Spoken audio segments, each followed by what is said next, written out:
So, for all beginners who want to start a video and photo in the low budget, 3, 2, 1.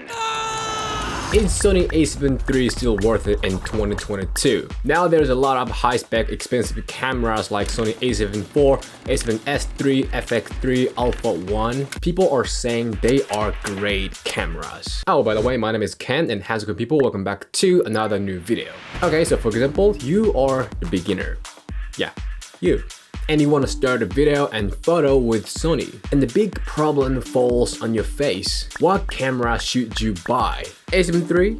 I know it was a great camera, but isn't it a little old to buy in 2022? Maybe I need a 10-bit 4K and 120 FPS, I don't know what it is, maybe it's slow motion, and 30 megapixel high resolution, something like that, brah. Hold on, what did you say? You just said maybe you need 10-bit 4K, 120 FPS, 30 megapixel? So you are on the fence, right? Okay, done. The only best option for you is Sony A7 III. If you don't know even whether you need those high specs or not, you can't handle them anyway. I mean, you don't know the greatness of them, do you? At the first place, can you do this kind of color grading or photo editing? If you can't, you don't need high-spec expensive cameras right now. I mean, do you really need those? Are you sure? Get the A7 III anyway. It's still one of great cameras in the market. The evidence is right here.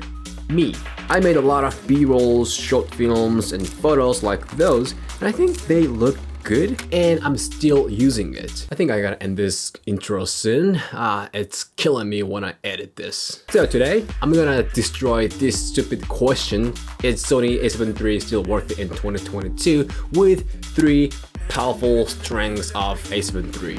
So the biggest strength of A7 III is, of course, the price. A7 III is a few years old camera, so now it's about $2,000 US, but I recommend you to buy used one. Maybe it depends on what country you live in, but as my research, it's around like $1,500 or $1,400, somewhere around that. Come on, you can get a legit full-frame Sony mirrorless camera with 4K up to 30 FPS and 1080p up to 120 FPS within $2,000. Of course, S-Log3 wide dynamic range and full-frame bokeh and resolution, and 24 megapixel for photography, which is more than enough for Instagram. If you buy zoom lens like Sigma 20 7mm f2.8, which is also a fantastic lens at the same time, it costs under $2,500. You know, Sony A7 IV body itself is about $2,500, so you do the math. Obviously, A7 III gives you a lot for money you pay. Still, a lot of creators and artists, including me, is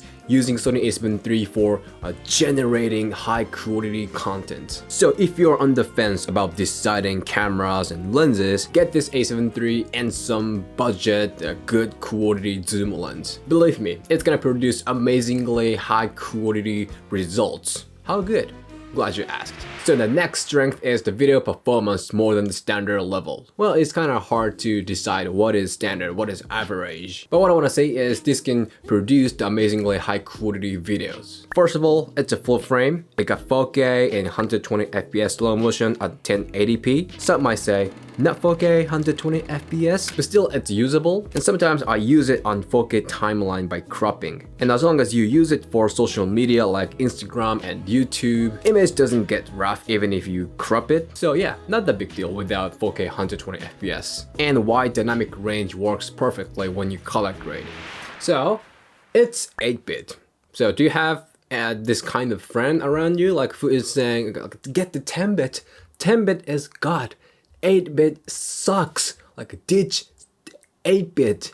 Do you have this friend? Like, don't listen to them, don't listen to what they're saying. Come on, you know, do you really need 10-bit for Instagram or YouTube or for your personal use? My answer is not necessary. A lot of people watch these YouTube videos with a smartphone, so I think 10-bit doesn't matter for them. Like, I doubt general viewers appreciate 10-bit, like, oh, this video has a 10-bit, so yeah, let's hit the like. I don't think so. I think 10-bit is not necessary for social media. Almost of my work was shot on 8-bit. Isn't it enough? The camera body is of course important, but more than that, lenses.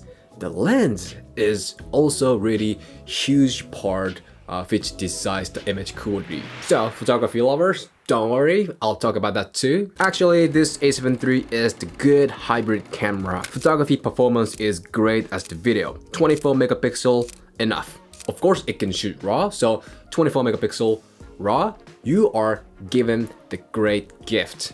Come on, why do you need more? Like, do you print a huge photo, or do you need a high-speed continuous shooting for Olympic Games? No, right? Like A7 III photography performance is more than enough for general use. So the money you pay and what you get, in a good way, it's not balanced. Sony A7 III plus some good budget zoom lens, you are totally good to go. YouTube and independent solo short films and Instagram, blog, photo books. You can handle a lot with A7 III. Well, this is my personal stuff, but I want A7 IV. For photography, I'm really satisfied with it. But for video, especially when I color grade, I kind of feel the lack of colors with 8-bit right now. When I use A7 IV and S3 and color grade the footages from those, I was just amazed by the potential of 10-bit. So now, yeah, I feel like I'm ready to move on to 10-bit. So yeah, I would love to have A7 IV if I can afford it. Apparently, now my preference and style are a little bit shifted to the another way, and I had to invest a little on that. So yeah, someday I will switch to the new camera. Probably it's gonna be A7 IV. But now A7 III still does a good job for me. So to sum up, if you're on the fence about deciding cameras, and at that moment where you can't decide,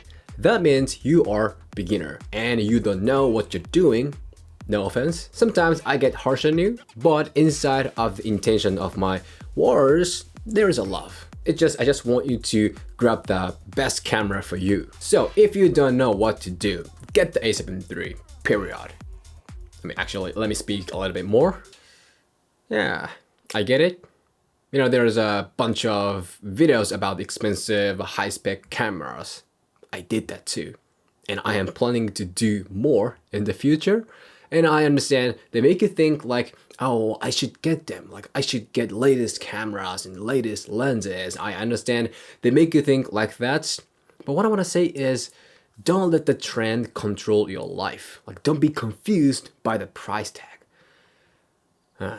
You know, we all live in this modern capitalism world, most of us, so it's just hard to see the true value of a thing. Like, there are so many distractions, but good stuff is always good, no matter how the world changes. So this camera, this A7 III is exactly that. So let yourself be the one who decides the true value of a thing. Okay, this is it. If you have any questions, thoughts, don't hesitate to leave the comment below. So today's topic is pretty much it, and thank you for watching this video. If you like this one, show me a thumb and hit the subscribe, and I'll see you in the next video.